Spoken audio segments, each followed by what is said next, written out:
अस्सलाम वालेकुम। हम आज कर रहे हैं, हमारा जो नेक्स्ट टॉपिक है वो हम ले रहे हैं living word in time. Living word in time.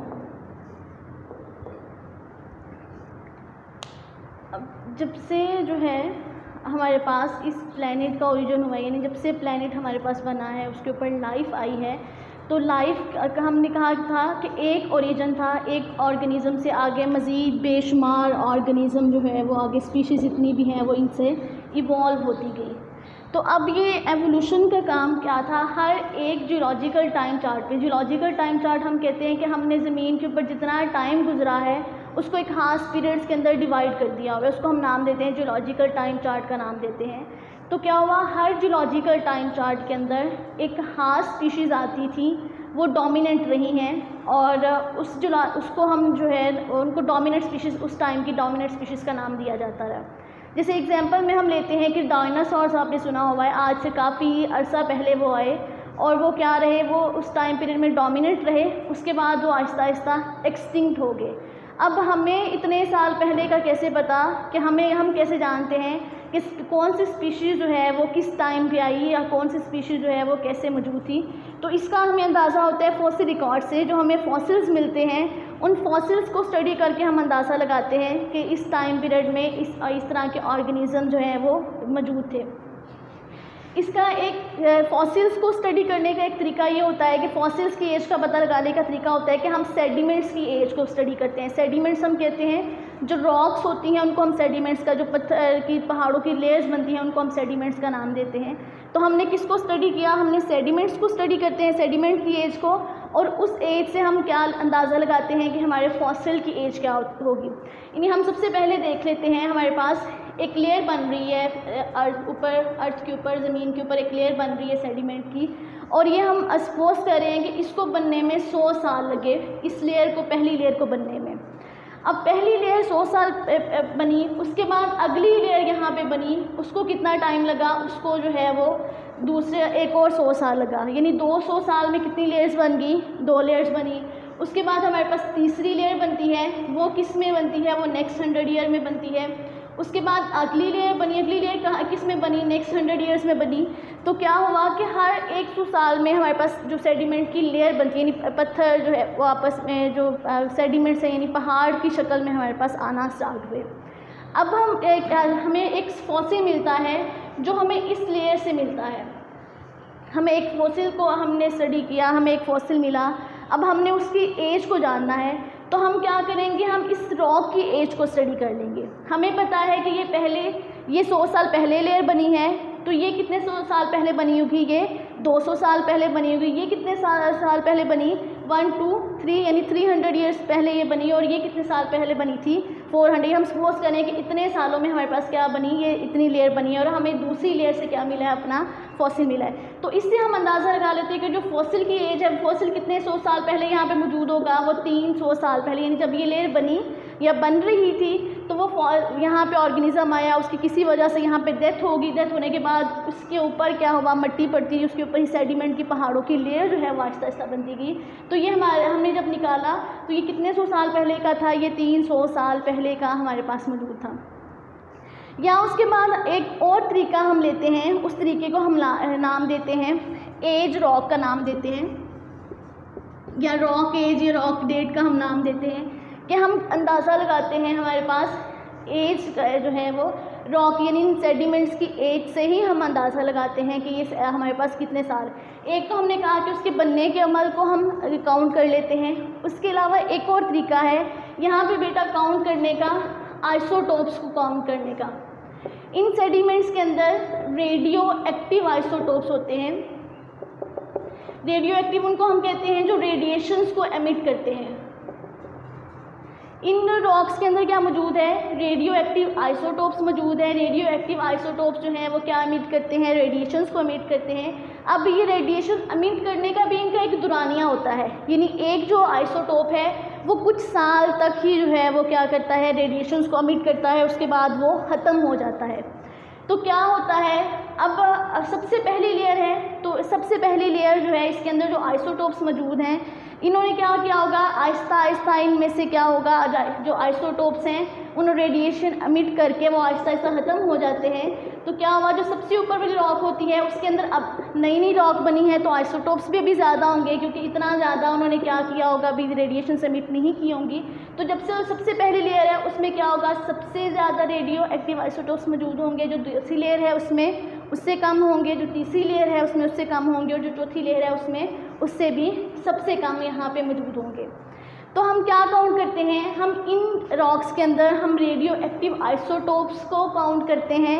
Radio active isotopes को काउंट करने से हमें क्या अंदाज़ा हो जाता है कि ये रॉक कितनी पुरानी है, कितने साल पहले बनी थी।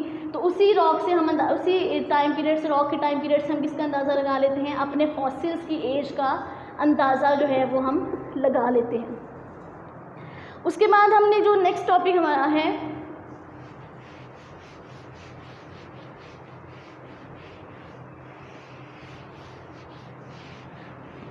उसके बाद जो नेक्स्ट टॉपिक है हमारा वो है फाइलेटिक लीनिएज।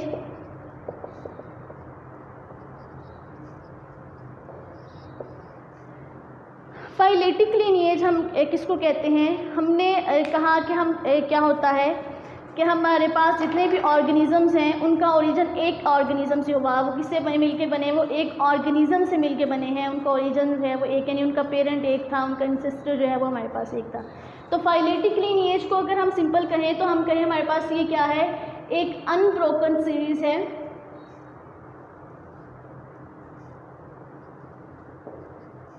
इसकी स्पीशीज़ की एक अनब्रोकन सीरीज़ है स्पीशीज़ की, जो किससे अरेंज हुई होती है, जो इंसेस्टर से स्टार्ट होती है और डिसेंडेंट तक जो है वो अरेंज हुई होती है। इंसेस्टर से स्टार्ट होकर डिसेंडेंट्स तक अरेंज हुई होती है। इंसेस्टर्स हम कहते हैं यहाँ पे अबावजदाद को, जो हमारे पेरेंट्स होते हैं, पुराने बुजुर्ग होते हैं, उनको हम इंसेस्टर्स को अबावजदाद कहते हैं, और डिसेंडेंट जो आने वाली नई नस्ल होती है उसको हम डिसेंडेंट का नाम देते हैं।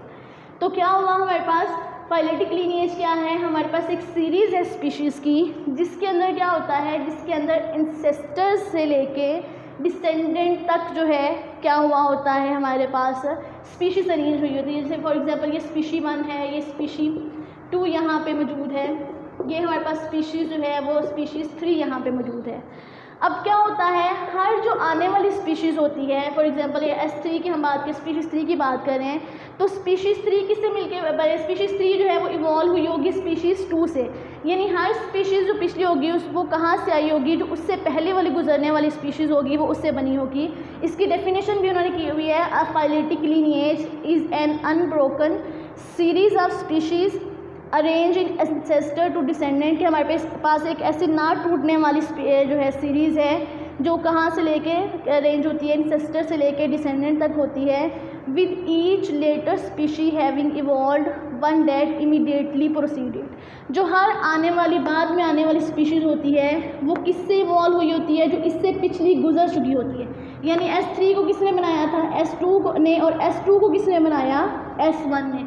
तो इसी तरह अंदाज़ा लगाते अगर हम इन सबको, अगर हमारे पास रिकॉर्ड हो सबका, यानी हमारे पास हर स्पीशीज़ जो दुनिया के ऊपर मौजूद है हमारे पास उन सबका रिकॉर्ड हो, तो हम क्या देख सकते हैं कि हमारा ओरिजिन, हम सारे के सारे किससे ऑर्गेनिज्म किससे अराइज हुए हैं, किससे हमें मिलके बने हुए हैं। लेकिन अभी तक ये काम नहीं हो सका क्योंकि हमारे पास फॉसिल्स रिकॉर्ड पुरानी है। फॉसिल्स जो हैं वो सिर्फ बाकियात जो हमें सिर्फ उन्हीं जानदारों के मिलते हैं जिनमें बोन्स होती हैं या जिनका जो है वो टाइम पीरियड थोड़ा सर्वाइव कर सकते, लेकिन जो सॉफ्ट बॉडीज़ होते हैं वो हमें नहीं मिलते। तो हमारे पास लैक ऑफ फॉसिल्स होने की वजह से हम अपने फाइलेटिक लीनिएज को अभी तक पूरा नहीं कर सके।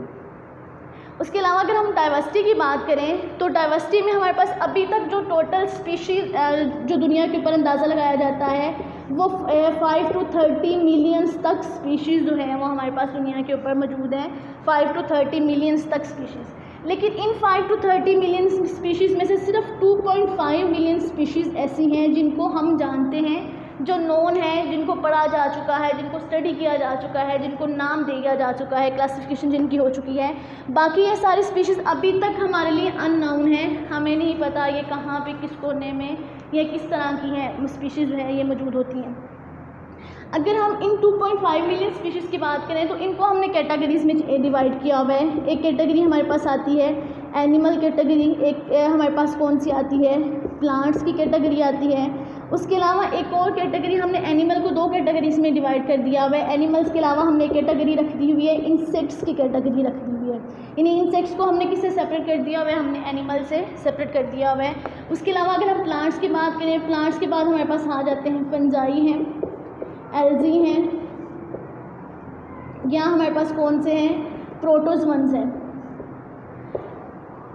ये कुछ कैटेगरीज हैं जो हमने किस्म की बनाई हुई है। ये जितने भी ऑर्गेनिज़म्स हैं हमारे पास उनकी हमने कैटेगरीज बना दी हुई हैं। तो इन ऑर्गेनिज़म में जो हमारे पास 2.5 में से टोटल 53.1% जो है वो सिर्फ़ और सिर्फ इस दुनिया के ऊपर कौन मौजूद है, इंसेक्ट्स मौजूद हैं। 53.1% यहाँ पे कौन मौजूद हैं, इंसेक्ट्स मौजूद हैं। अगर हम एनिमल्स की बात करें तो हमारे पास एनिमल जो है वो 19.9% तक हमारे पास एनिमल्स मौजूद हैं। अगर हम प्लांट्स की बात करें तो प्लांट्स में 17.6% जो है वो हमारे पास मौजूद हैं, प्लांट्स की स्पीशीज़ मौजूद हैं। और प्लांट्स में स्पेसिफिकली वेस्कुलर प्लांट्स को कहा हुआ है। वेस्कुलर प्लांट्स वो होते हैं जिनके अंदर वेस्कुलर बंडल है। वेस्कुलर बंडल हम कहते हैं जाइलम और फ्लोएम को, जिनके अंदर जाइलम प्लस फ्लोएम मौजूद है, उसको हम नाम देते हैं वेस्कुलर प्लांट्स का नाम देते हैं। तो वेस्कुलर प्लांट्स कितनी है हमारे पास, 17.6% है। बाकी ये सारे ऑर्गेनिज्म जितने भी हैं ये हमारे पास मौजूद हैं 9.6% तक हमारे पास ये बाकी ऑर्गेनिज्म जितने भी हैं ये हमारे पास मौजूद है। अब अगर इनको हम टोटल करें तो हमारे पास ये टोटल बनता है 100%। तो हमने क्या हुआ कि इन सब में जो है 2.5 मिलियंस में से ये सारी कैटेगरीज हैं जो इतने परसेंट तक हमारी अर्थ के ऊपर हमारे पास यहाँ पे मौजूद हैं। और इसको हम नाम देते हैं बायोडाइवर्सिटी का नाम देते हैं। इतने स्पीशीज़ जो हमारे पास मौजूद हैं उनको हम नाम दे रहे हैं बायोडाइवर्सिटी का, उनको हम नाम दे रहे हैं। बायोडाइवर्सिटी जो है,